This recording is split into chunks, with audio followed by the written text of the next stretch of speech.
নমস্কার, আমি পাপড়ি শাস্ত্রী ভাগ্যজ্যোতি চ্যানেলে আপনাদের সকলকে স্বাগত জানাই।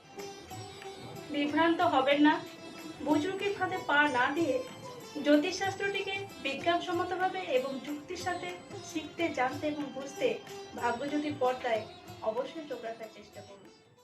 আপনারা যদি আমার কাছে এসে নিজেদের জন্মছকের সঠিক এবং সূক্ষ্মভাবে বিচার বিশ্লেষণ করাতে চান, অথবা আপনারা যদি বাড়িতে বসেই নিজেদের জন্মছকের সঠিকভাবে এবং সূক্ষ্মভাবে বিচার বিশ্লেষণ করাতে চান, অবশ্যই ব্যাংক অ্যাকাউন্টে আমার ফিস জমা করে, অথবা আপনারা যদি আপনাদের জন্মছকে থাকা কোনো নেগেটিভ দোষ কাটাতে চান, অথবা যে কোনো সমস্যার সমাধানের জন্য তন্ত্র মতে যদি কোনো প্রতিকার করাতে চান, তাহলে নিচের স্ক্রলেতে যে দুটি ফোন নাম্বার যাচ্ছে সেই ফোন নাম্বারে ফোন করে অবশ্যই সরাসরি যোগাযোগ করুন। নমস্কার, ভাগ্যজ্যোতি চ্যানেলে আপনাদের সকলকে স্বাগত জানাই। আমি পাপড়ি শাস্ত্রী। রোজকার মতো আজকেও একটা খুব গুরুত্বপূর্ণ অনুষ্ঠান নিয়ে আপনাদের সামনে উপস্থিত হয়েছি। আজকে আলোচনা করব মকর রাশির জাতক জাতিকাদের 2020 সালের বার্ষিক রাশিফল সম্বন্ধে। অর্থাৎ আপনারা যারা মকর রাশির জাতক জাতিকারা রয়েছেন, তারা 2020 সালেতে ঠিক কোন কোন ক্ষেত্রগুলিতে একটু বিশেষ সুযোগ সুবিধা পেতে চলেছেন এবং কোন কোন ক্ষেত্রগুলিতে তাদের আরও সাবধানতা এবং আরও সতর্কতা অবলম্বন করতে হবে, সেই বিষয়গুলোই আজকে আপনাদের সামনে তুলে ধরার চেষ্টা করব। আলোচনায় অবশ্যই প্রবেশ করব, তবে তার আগে বলে দিই, আপনার যারা নতুন বন্ধুরা রয়েছেন, যারা প্রথম আমার চ্যানেল ভিজিট করছেন, তারা অবশ্যই চ্যানেলটিকে সাবস্ক্রাইব করে বেল আইকনটা প্রেস করে রাখার চেষ্টা করুন, যাতে করে আমার নিত্য নতুন ভিডিওর আপডেট আপনারা সবার প্রথমে পেয়ে যান এবং সেখান থেকে আপনারা প্রথমে এই ভিডিওটি দেখতে পারেন। যারা পুরনো বন্ধুরা রয়েছেন, যারা আমার প্রত্যেকটি ভিডিও পুঙ্খানুপুঙ্খভাবে দেখার চেষ্টা করেন, তাদেরকে অবশ্যই অসংখ্য ধন্যবাদ জানাই। ফিরে আসি আলোচনায়। আগেই বলেছি, আজকে আলোচনা করব মকর রাশির জাতক জাতিকাদের 2020 সালের বার্ষিক রাশিফল সম্বন্ধে। আপনারা যারা মকর লগ্নের জাতক জাতিকারা রয়েছেন, তাদের ক্ষেত্রেও কিন্তু এই প্রেডিকশন অনেকটাই ম্যাচ করবে, তাই আপনারা নির্দ্বিধায় কিন্তু এই প্রোগ্রামটি দেখতে পারেন। মকর রাশির জাতক জাতিকাদের 2020 সালটা ঠিক কেমন কাটবে, এই আলোচনা শুরু করার আগে প্রথমেই আমাদের একটা কথা মাথায় রাখতে হবে যে এই রাশিফল হলো একটা আপেক্ষিক প্রেডিকশন বা একটা জেনারেল প্রেডিকশন। এই প্রেডিকশনের উপর ডিপেন্ড করে আপনারা কখনোই কিন্তু জীবনের কোনো গুরুত্বপূর্ণ সিদ্ধান্তগুলি নেবেন না। এটা আপনাদের প্রতি আমার রিকোয়েস্ট। জীবনের কোনো গুরুত্বপূর্ণ সিদ্ধান্তগুলি নেওয়ার আগে অবশ্যই নিজের ব্যক্তিগত জন্মছকটি একজন ভালো এবং অভিজ্ঞ অ্যাস্ট্রোলজারকে দিয়ে পরীক্ষা করিয়ে তার দেওয়া সময়ে অর্থাৎ তার নির্ধারিত সময়ে, সেই সময়ে আপনারা যদি কাজটা করেন, তাহলে অবশ্যই সেই কাজে কিন্তু আপনারা সফলতা পেতে পারবেন। এবং আপনারা যদি এই রাশিফল দেখে জীবনের কোনো গুরুত্বপূর্ণ সিদ্ধান্তগুলি নিতে যান বা নিতে চলেছেন অলরেডি, তাহলে কিন্তু অবশ্যই আপনাদের সেক্ষেত্রে কিন্তু ভুল হয়ে যেতে পারে। তাই সেদিকে কিন্তু বিশেষ নজর দেওয়া উচিত। এছাড়াও বলবো, আপনাদের ব্যক্তিগত জন্মছকে যদি কোনো সমস্যা থেকে থাকে, যদি কোনো ভাব পীড়িত থেকে থাকে, যদি কোনো গ্রহ পীড়িত থেকে থাকে, এছাড়াও যদি কোনো নেগেটিভ দোষ থেকে থাকে, তাহলে অবশ্যই সেগুলো রেকটিফিকেশন করার চেষ্টা করুন। সঠিক প্রতিকার প্রতিবিধানের মাধ্যমে এগিয়ে চলার চেষ্টা করুন। নাহলে কিন্তু ভালো সময় আসবে এবং পেরিয়ে যাবে, আপনারা কিন্তু ভালো সময়ের লাভ ওঠাতে পারবেন না। অর্থাৎ জ্যোতিষশাস্ত্র মতে প্রতিকারের মাধ্যমে কিন্তু সব সমস্যার সমাধান করা যায় না, কিন্তু সমস্যাকে কিন্তু কমানো যায়, এটা 100% বলা যেতে পারে। কোনো সমস্যাকে ডিলিট করা যায় না, এই কথাটা কিন্তু মাথায় রাখতে হবে, কিন্তু সমস্যা অনেকাংশে কিন্তু কমানো যেতে পারে। তাই আপনাদের জীবনে যদি কোনো সমস্যা থেকে থাকে, তাহলে অবশ্যই সেগুলো সঠিক প্রতিকার প্রতিবিধানের মাধ্যমে কমানোর চেষ্টা করুন, সমস্যাগুলোকে মেটানোর চেষ্টা করুন। চলে আসবো আজকের মূল আলোচনায়। প্রথমেই বলি, মকর রাশির জাতক জাতিকাদের 2020 সালেতে কিন্তু শনির 7.5 দ্বিতীয় চরণ শুরু হবে 2020 সালের 24শে জানুয়ারির পর থেকে। শনির 7.5 কী এবং কীভাবে শনির 7.5 এফেক্ট দেয় এবং শনির 7.5 কি সবাইকেই খারাপ এফেক্ট দেয়, এই বিষয়গুলো নিয়ে আমি খুব শীঘ্রই একটা ভিডিও নিয়ে আসছি। আলোচনায় প্রবেশ করার আগে বলবো, মকর রাশির জাতক জাতিকারা ঠিক কেমন প্রকৃতির হয়ে থাকে, অর্থাৎ মকর রাশির জাতক জাতিকাদের ব্যক্তিত্ব ঠিক কী ধরনের হয়ে থাকে। কারণ আমরা জানি ব্যক্তিত্বের ওপর ডিপেন্ড করেই কিন্তু গ্রহরা ফলাফল অনেকাংশেই দিয়ে থাকে। তাই প্রথমে আলোচনা করব মকর রাশির ব্যক্তিত্ব নিয়ে, তারপর আলোচনা করব এই ব্যক্তিত্বের উপর ডিপেন্ড করে গ্রহরা মকর রাশির জাতক জাতিকাদের ঠিক কী ফলাফল দেবে। মকর রাশির যারা মানুষ হন, তারা কিন্তু খুব দয়ালু প্রকৃতির মানুষ হন, সাধারণভাবে একটু উদার প্রকৃতির মানুষ হন। মকর রাশির যারা মানুষ হন, তারা কিন্তু ফ্যামিলির প্রতি প্রচণ্ড স্যাক্রিফাইস করেন এবং ফ্যামিলিকে বা পরিবারকে, নিজের পরিবারকে ছাড়া কিন্তু এরা কিছু বোঝে না এবং নিজের পরিবারের জন্য কিন্তু সমস্ত কিছু করে থাকে, কিন্তু ফ্যামিলি থেকে কিন্তু সেইভাবে রিটার্ন পান না। ফলে এদের মনের মধ্যে কিন্তু স্বাভাবিকভাবে একটু অসন্তোষ সৃষ্টি হয়, তবে সেই অসন্তোষের কথা কিন্তু এরা কাউকেই বলেন না। মকর রাশির যারা মানুষ হন তারা কিন্তু খুব ছোটোবেলা থেকেই কর্মের প্রতি তাদের একটা নেশা থাকে এবং এরা কিন্তু খুব পরিশ্রমী হন এবং এই পরিশ্রমের ফলেই জীবনে কিন্তু এরা একটা ভালো জায়গায় প্রতিষ্ঠা পেয়ে যায়।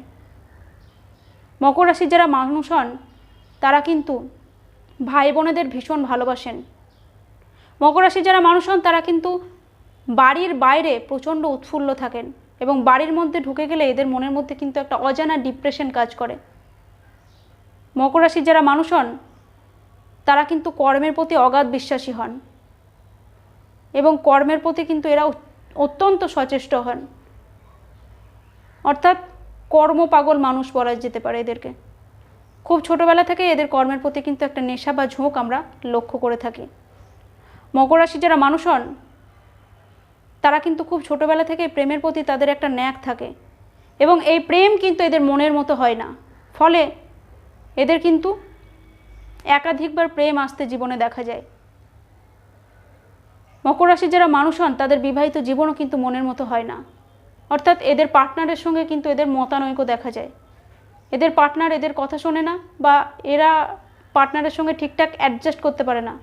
মনের মিল, মতের মিল এগুলো কিন্তু এদের পার্টনারের সঙ্গে সাধারণভাবে হয় না, অর্থাৎ এদের পার্টনার কিন্তু একটু চঞ্চল প্রকৃতির হয়ে থাকে।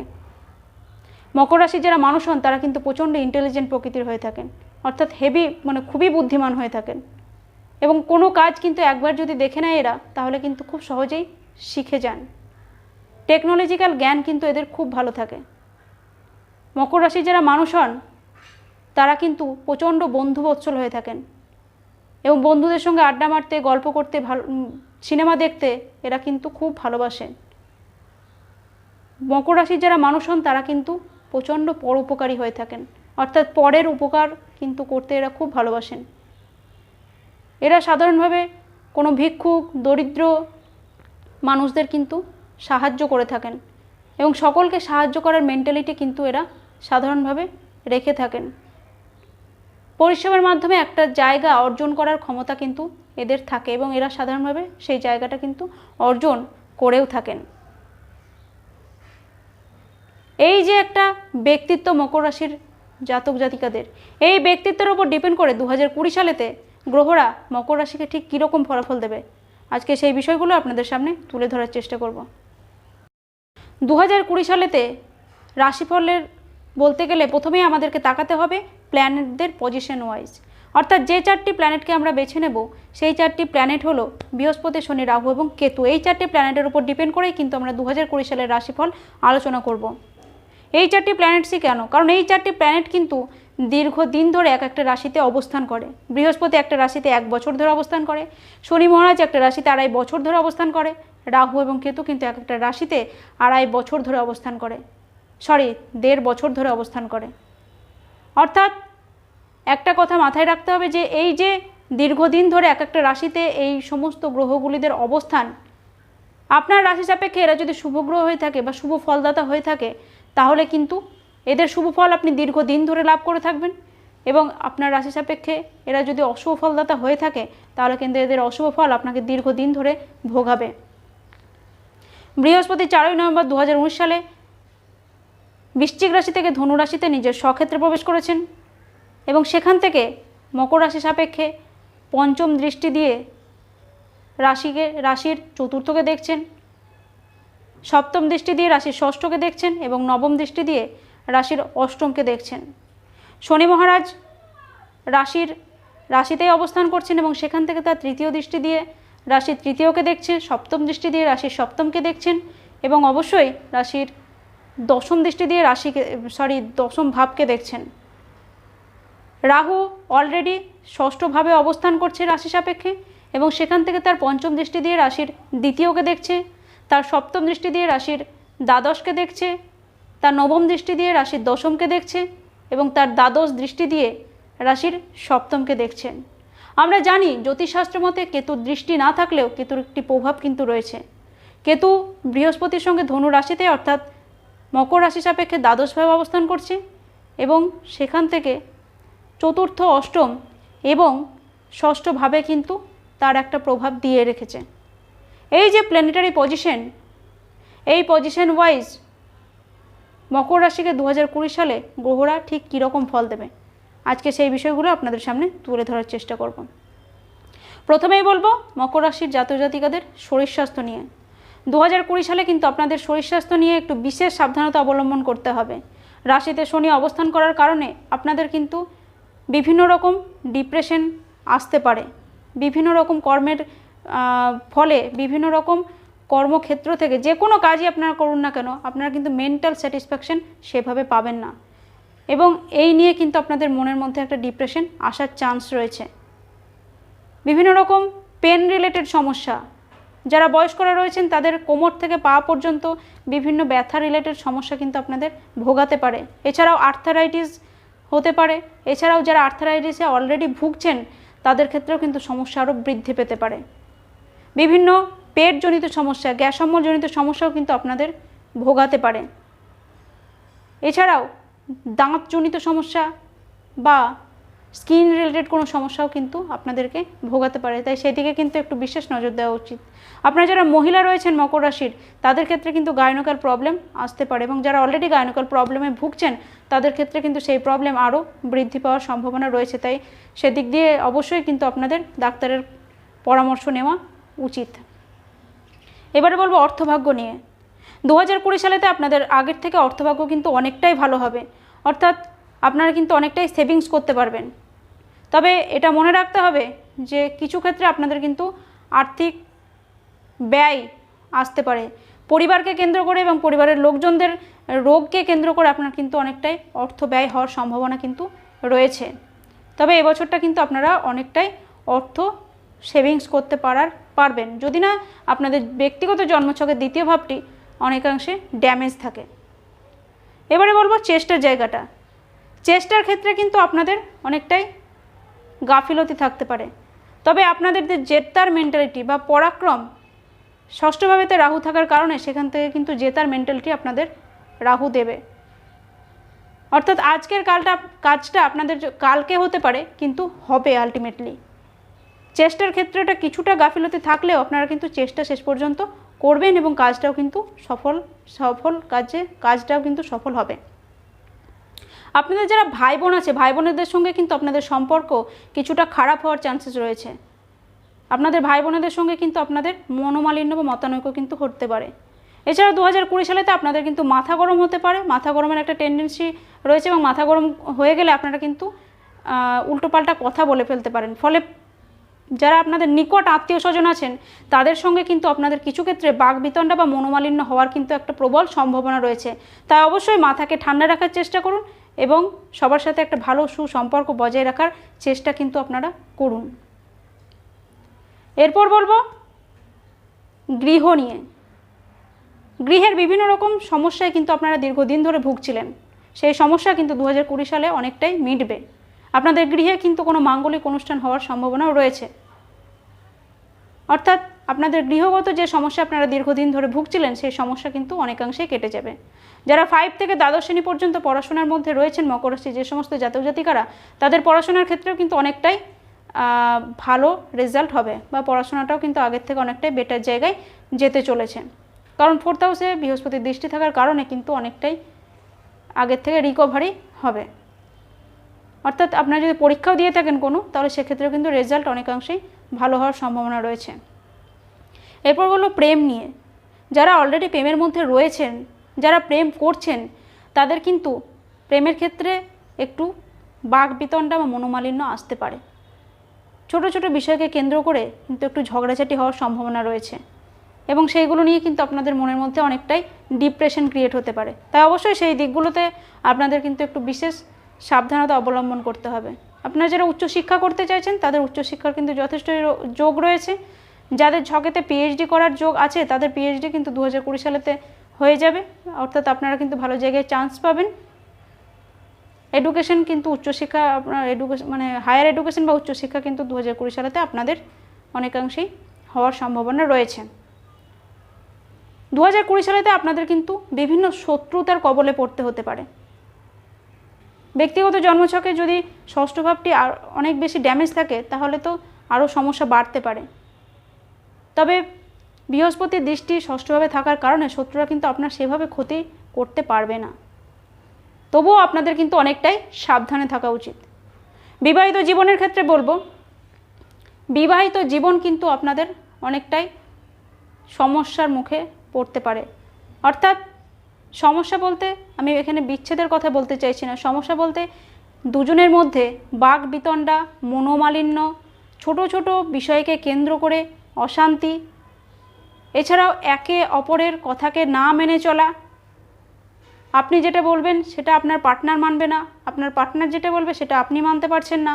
এই ধরনের সমস্যা কিন্তু 2020 সালেতে আপনাদের আসতে পারে। তাই সেই দিকগুলোতে কিন্তু একটু বিশেষ নজর দেওয়া উচিত। আপনি যদি আপনার পার্টনারের কথা মতো চলেন তাহলে কিন্তু অবশ্যই সমস্যা অনেকটাই কমে যেতে পারে বা অনেকটাই কমে যাবে। 2020 সালেতে যারা আপনারা জ্যোতিষ, তন্ত্র, গুহ্যবিদ্যা রিলেটেড পড়াশোনা করার কথা ভাবছেন তারা অবশ্যই আর না ভেবে শুরু করে দিন।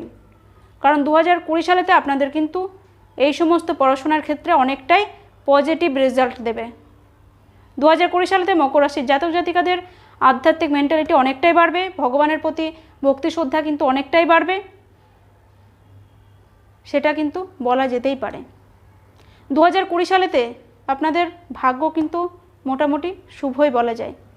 তবে 7.5 চলার কারণে আপনাদের যাদের শনি ব্যক্তিগত জন্মছকে খুব ড্যামেজ আছে তাদের ক্ষেত্রে কিন্তু অনেকটা সমস্যা আসতে পারে। তবে সমস্যা যখন আসে সমাধানও কিন্তু আসে, আপনারা অযথা চিন্তা করবেন না। 7.5 কিছু প্রতিকার করলে আপনারা কিন্তু এই সমস্যা থেকে খুব সহজেই মুক্তি পেতে পারবেন। খুব শীঘ্রই আমি 7.5 নিয়ে ভিডিওতে আসছি, আপনারা সেদিকে ভাগ্যজ্যোতির পর্দায় অবশ্যই চোখ রাখার চেষ্টা করুন। এরপর বলবো কর্মভাগ্য নিয়ে। আপনারা যারা দীর্ঘদিন ধরে কর্মের চেষ্টা করছেন কিন্তু কর্ম পাচ্ছেন না তাদের ক্ষেত্রে কিন্তু 2020 সালটা অনেকটাই পজিটিভ। আপনাদের যাদের জন্মছকে ব্যক্তিগত জন্মছকে যদি সরকারি চাকরি পাওয়ার যোগ থেকে থাকে তাহলে আপনারা কিন্তু অবশ্যই 2020 সালে সরকারি চাকরি পাওয়ার একটা যোগ কিন্তু আপনাদের সৃষ্টি হবে। অর্থাৎ কম্পিটিটিভ এক্সামের ক্ষেত্রে কিন্তু আপনারা অনেকটাই সফল হতে পারবেন। বিদেশে গিয়ে যারা কর্ম করার কথা ভাবছেন তাদের ক্ষেত্রেও কিন্তু বিদেশে গিয়ে আপনারা কর্মে অনেকটাই সফল হতে পারবেন। বা বিদেশে যারা অলরেডি কর্ম করছেন তাদের ক্ষেত্রেও কিন্তু আপনাদের ক্ষেত্রে কর্মের জগতে আপনারা কিন্তু অনেকটাই সফল হতে পারবেন। 2020 সালেতে আপনারা কর্ম প্রাপ্তির ক্ষেত্রে কর্ম পাবেন ঠিকই, কিন্তু মনের মতো কর্ম কিন্তু নাও হতে পারে, বা কর্মক্ষেত্রে কিন্তু ঊর্ধ্বতন কর্তৃপক্ষের সঙ্গে বা বসের সঙ্গে আপনাদের কিন্তু মনোমালিন্য হওয়ার চান্সেস কিন্তু একটা রয়েছে এবং সেই জিনিসকে কেন্দ্র করে আপনাদের মনের মধ্যে কিন্তু ডিপ্রেশন হতে পারে। আলটিমেটলি বলতে গেলে 2020 সালেতে আপনাদের সফলতা আসবে যদি আপনারা কোনো বিষয়ের প্রতি লেগে থাকেন। হাল যদি আপনারা না ছাড়েন তাহলে কিন্তু অবশ্যই 2020 সালেতে আপনাদের কিন্তু সফল হওয়ার একটা বিরাট সম্ভাবনা রয়েছে। যে কোনো বিষয়ের ক্ষেত্রে আপনারা কিন্তু 2020 সালেতে সফল হতে পারবেন। সেটা কিছু লেট হতে পারে কিন্তু আলটিমেটলি আপনারা কিন্তু সফল হবেনই। তাই অবশ্যই মকর রাশির যারা জাতক জাতিকারা রয়েছেন তারা কিন্তু 2020 সালে যে কোনো বিষয়ের প্রতি হাল না ছেড়ে লেগে থাকার চেষ্টা করুন। কারণ আপনারা যদি লেগে থাকেন, যে কোনো বিষয়ের প্রতি সচেষ্ট হন, আগ্রহী হন, তাহলে কিন্তু অবশ্যই আপনারা সেই জায়গায় সফল হতে পারবেন। আরও নানা রকম ভিডিও নিয়ে আমি উপস্থিত হব। এই ছিল আজকের ওভারঅল প্রেডিকশন। আরও নানা রকম ভিডিও নিয়ে পরবর্তীকালে উপস্থিত হব। ভাগ্যজ্যোতির পর্দায় একদম চোখ রাখতে ভুলবেন না, অবশ্যই চোখ রাখার চেষ্টা করুন, তাহলে কিন্তু আরও নিত্য নতুন ভিডিওর আপডেটস আপনারা পেয়ে যাবেন।